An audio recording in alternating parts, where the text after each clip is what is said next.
दोस्तों, वेड विल्सन नाम का एक आदमी कैंसर से मर रहा होता है, लेकिन वो अपनी गर्लफ्रेंड वेनेसा से दूर नहीं होना चाहता। इसलिए वो एक ऐसी जगह जाता है जहां उसका इलाज हो सकता है, मगर वहां पर उसके शरीर पर काफी एक्सपेरिमेंट किए जाते हैं और इतना ज्यादा टॉर्चर किया जाता है कि उसकी पूरी बॉडी जल जाती है। एकदम से शक्ल बिल्कुल बदसूरत हो जाती है और आखिर में उसे एक जलती हुई बिल्डिंग में मरने के लिए छोड़ दिया जाता है। तो अब क्या वेड इन हालातों से बच पाएगा और क्या ये ऐसी हालत बनाने वाले अपने दुश्मन से बदला ले पाएगा? जानने के लिए देखते रहिए डेडपूल मूवी की रोमांचक एक्सप्लेनेशन। कहानी की शुरुआत में हम रेड एंड ब्लैक सूट पहने एक सुपर हीरो को देखते हैं जिसका नाम डेडपूल होता है, जो कि एक टैक्सी में बैठकर कहीं जा रहा होता है। वो पीछे वाली सीट पर बोर हो रहा होता है तो आगे जाकर बैठ जाता है। अब दुपिंदर नाम का ये इंडियन टैक्सी ड्राइवर डेडपूल से पूछता है कि तुमने ऐसे कपड़े क्यों पहने हुए हैं? तो डेडपूल उसे बताता है कि मुझे किसी से बदला लेना है, उसने मेरी बॉडी पर बहुत एक्सपेरिमेंट किए और मेरा बुरा हाल कर दिया है। फिर डेडपूल अपना मास्क हटाकर टैक्सी ड्राइवर को अपना चेहरा दिखाता है जो कि पूरी तरह से जला हुआ था। इसी तरह बात करते हुए डेडपूल को याद आता है कि वो अपना वेपन्स का बैग तो भूल कर आ गया है, लेकिन अब अगर वो वापस गया तो उसका दुश्मन जिसका नाम फ्रांसिस है वो उसके हाथ से निकल जाएगा। इसलिए वो कहता है कि अब मुझे इन 2 गन्स और 2 स्वॉर्ड से ही काम चलाना पड़ेगा। लेकिन टैक्सी ड्राइवर बिल्कुल चुप था क्योंकि उसे डेडपूल की बातें काफी अजीब और फनी लग रही थी। फिर डेडपूल टैक्सी से उतर जाता है और ब्रिज पर बैठकर अपने दुश्मन का इंतजार करने लगता है। इस दौरान वो अपने दुश्मन को मारने की प्लानिंग करते हुए ड्राइंग बना रहा था। इतने में वहां फ्रांसिस की कार आ जाती है और डेडपूल उस पर कूद जाता है, जिसके बाद वो एक एक करके फ्रांसिस की सभी आदमियों को मारना शुरू करता है। इस दौरान एक गोली डेडपूल के बॉडी के आर पार हो जाती है, लेकिन इसे उससे कोई भी फर्क नहीं पड़ता क्योंकि डेडपूल के पास super human strength, super fastness और इमोर्टैलिटी जैसी सुपर पावर्स हैं, यानी कि उसका कोई भी जख्म अपने आप भर जाता है। और फ्रांसिस के सभी लोगों को मारने के बाद डेडपूल फ्रांसिस को ढूंढता है और अपनी शक्ल दिखाकर कहता है कि तुम मुझे भूल तो नहीं गए? ये देखकर फ्रांसिस कहता है तुम तो वेड हो। दरअसल डेडपूल जब म्यूटेंट बना उससे पहले उसका नाम वेड था। अब डेडपूल फ्रांसिस को मारने वाला होता है कि तभी वहां कोलिसिस आ जाता है और डेडपूल को उठाकर दूर फेंक देता है। दरअसल कोलिसिस भी एक म्यूटेंट है जिसकी पूरी बॉडी स्टील की होती है और वो नहीं चाहता कि डेडपूल अपनी शक्तियों का इस्तेमाल किसी को मारने में करे। इतने में फ्रांसिस वहां से भाग निकलता है, जिसे देखकर डेडपूल को गुस्सा आ जाता है और वो कोलिसिस को एक मुक्का मार देता है, लेकिन उसका हाथ टूट जाता है। फिर वो उसे किक मारता है तो अपना पैर तोड़वा बैठता है। अब कोलिसिस एक हथकड़ी की मदद से डेडपूल को अपने साथ बांधता है, लेकिन डेडपूल अपना हाथ काटकर वहां से भाग निकलता है। कचरे के ढेर में लेटे हुए डेडपूल बोलता है कि मेरी कहानी इतनी भी दर्दनाक नहीं थी, बल्कि ये तो एक लव स्टोरी है। यहाँ से कहानी फ्लैशबैक में जाती है जहाँ डेडपूल यानी वेड विल्सन एक आम आदमी था और इसकी बॉडी भी पूरी तरह से नॉर्मल थी। वेड एक बार में जाता है और वहां हो रही फाइट को एंजॉय कर रहा होता है। तभी वहां पर एक लड़की आती है जिसका नाम वेनेसा होता है। वो वेड से बातें करने लगती है और वेड का ह्यूमर उसे काफी पसंद आता है, जिससे ये दोनों दोस्त बन जाते हैं और धीरे धीरे ये दोस्ती प्यार में बदल जाती है। अब क्रिसमस के दिन वेड एक कैंडी रिंग से वेनेसा को शादी के लिए प्रपोज करता है और वेनेसा भी मान जाती है। लेकिन एक दिन वेड बेहोश होकर गिर जाता है और होश में आके जब वो अपने कुछ टेस्ट करवाता है तो उसे पता चलता है कि उसका ब्रेन, लिवर और लंग्स में कैंसर है, जिसे सुनकर वेनेसा काफी डर जाती है और डॉक्टर से इलाज के बारे में बातें करने लगती है। लेकिन वेड जानता है कि इस बीमारी का कोई भी इलाज नहीं है। घर जाकर वो वेनेसा को कहता है कि अब मैं तुम्हारे साथ नहीं रहूंगा क्योंकि मैं चाहता हूं कि तुम्हारे पास हमारी सिर्फ अच्छी यादें हों। मगर वेनेसा उसकी एक नहीं सुनती और कहती है कि हम हमेशा साथ रहेंगे। अब वेड बार में जाके अपने दोस्त के साथ मिलता है तो वो उसे बताता है कि वहां बैठा शख्स कब से तुमसे मिलने की राह देख रहा है। तो वेड उससे मिलने जाता है। सूट पहना इस शख्स वेड को कहता है कि हमारे पास तुम्हारे कैंसर का इलाज है, साथ ही हम तुम्हें सुपर पावर्स भी दे देंगे जिससे तुम हमेशा के लिए अमर हो जाओगे। वेड उसे मना कर देता है क्योंकि उसे सुपर हीरो नहीं बनना था। लेकिन घर आकर उसे ये बात समझ में आती है कि उसके पास इसके अलावा और कोई रास्ता नहीं है और वो उस आदमी को कॉल करके हाँ बोल देता है। अगले सीन में हम देखते हैं कि वेड को एक स्ट्रेचर पर लिटाकर एक ऑपरेशन थिएटर में ले जाया जाता है जहां उसे बेड के साथ बांध दिया जाता है। और अब यहाँ पर फ्रांसिस आता है जो वेड को एक इंजेक्शन लगा देता है, जिसके बाद फ्रांसिस और एक फीमेल उसकी बॉडी पर तरह तरह के एक्सपेरिमेंट्स करते हैं। साथ ही इसे काफी टॉर्चर भी करते हैं, जिसके लिए कभी वो उसे इलेक्ट्रिकल शॉक्स देते हैं तो कभी घंटों तक बर्फ वाले ठंडे पानी में रख देते हैं। कई बार तो इसे घंटों तक मारा जाता है। दरअसल वो इसे इस कदर टॉर्चर करना चाहते थे कि उसकी बॉडी में डाले गए केमिकल्स रिएक्ट करने लगे, लेकिन फिलहाल उसकी बॉडी में एक भी बदलाव नहीं आया था। अब वेड एक बेड पर बंधा हुआ था और अपने पास में लेटे पेशेंट से बातें कर रहा था।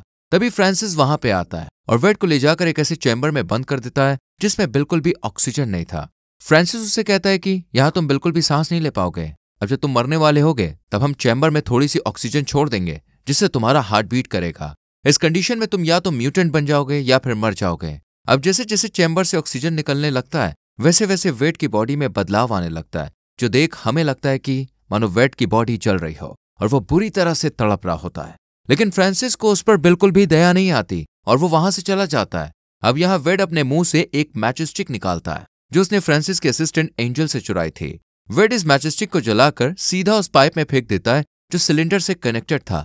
इससे बड़ा धमाका होता है और पूरी लैब को आग लग जाती है। आग को देख जब फ्रांसिस वहां आता है तो वो देखता है कि वेड अपने ग्लास चेंबर में नहीं है। तभी वेड अचानक से उस पर हमला कर देता है और दोनों में काफी तगड़ी वाली फाइट होती है। लेकिन बॉडी में अचानक से आए बदलावों से वेड काफी कमजोर होता है और फ्रांसिस उसे हरा देता है, जिसके बाद वो वेड की बॉडी में एक आयरन रॉड घुसाकर खुद वहां से भाग जाता है। इस तरह कई घंटे बीत जाते हैं और लैब पूरी तरह से जल के राख हो जाती है। लेकिन अगले दिन सुबह वेड उस राख में से बाहर निकलता है और उसे समझ आता है कि म्यूटेंट बनने की वजह से उसकी कैंसर की बीमारी उतर गई है। साथ ही उसे एक अजीब सी हीलिंग पावर भी मिल गई है। लेकिन इस बदलाव में उसकी पूरी स्किन जल चुकी थी। वो तुरंत रेडी होकर वेनेसा से मिलने जाता है, लेकिन रास्ते में कई लोग उसके चेहरे को देखकर कहते हैं ये कितना बदसूरत है, मगर उसे कुछ भी समझ में नहीं आता। लेकिन आगे जाकर जब वो कांच में खुद के चेहरे को देखता है तो उसे पता चलता है कि वो पूरी तरह से जल चुका था। इसलिए वो वेनेसा से बिना मिले वहां से निकल जाता है। अब वेड बार में अपने एक दोस्त से मिलने जाता है जो वेड की शक्ल देखकर कुछ पलों के लिए शॉक्ड हो जाता है और उससे कहता है कि तुम्हें फ्रांसिस को ढूंढकर अपने चेहरे को ठीक करवाना होगा। वेड कहता है ठीक है, लेकिन मुझे अपना नाम बदलना होगा। तभी उसकी नजर बार में लगे फाइटिंग बोर्ड पर जाती है जहां पर लिखा हुआ था डेडपूल, और वो अपना नाम डेडपूल रख लेता है। जिसके बाद वो अपने लिए एक व्हाइट सूट बनाता है और फ्रांसिस को ढूंढने निकलता है, जहां लड़ाई में उसका सूट लहू लुहान हो जाता है। फिर जब वो अपने सूट को धोने लगता है तो वहां पर एक ओल्ड लेडी उसे कहती है कि अगर सूट से खून का रंग नहीं निकल रहा है तो एक लाल सूट बना लो। डेडपूल को यह आइडिया पसंद आता है और वो अपने लिए एक रेड एंड ब्लैक सूट बना लेता है, जिसे पहनकर वो कई दिनों तक फ्रांसिस को ढूंढने की कोशिश करता है और फाइनली उसे फ्रांसिस का वो आदमी मिल जाता है जो इसके साथ बार में मिलने आया था। तो डेडपूल उसे मारकर फ्रांसिस का पता पूछ लेता है। अब कहानी फिर से प्रेजेंट में शिफ्ट होती है जहां पर वो कचरे की गाड़ी से उतरकर अपने घर में जाता है। दरअसल डेडपूल उसी बूढ़ी औरत के साथ रहता है जिसने उसे सूट बनाने की सलाह दी थी, और ये औरत कुछ देख नहीं पाती, इसलिए डेडपूल अपने बदसूरत चेहरे के साथ यहाँ रहकर कंफर्टेबल फील करता है। यहाँ फ्रांसिस डेडपूल से बचने के लिए अपने साथ एंजल के पास आकर उसे बताता है कि रेड सूट वाला शख्स और कोई नहीं बल्कि वेड था, जिस पर हमने 1 साल पहले एक्सपेरिमेंट किया था और अब मैं उसे खत्म कर दूंगा। अब ये दोनों वेड के दोस्त से मिलने बार में पहुंच जाते हैं जहां इन्हें वेड और वेनेसा की तस्वीर मिलती है, जिसे देखकर एंजल कहती है मुझे पता है ये कहाँ मिलेगी, और ये दोनों वहां से चले जाते हैं।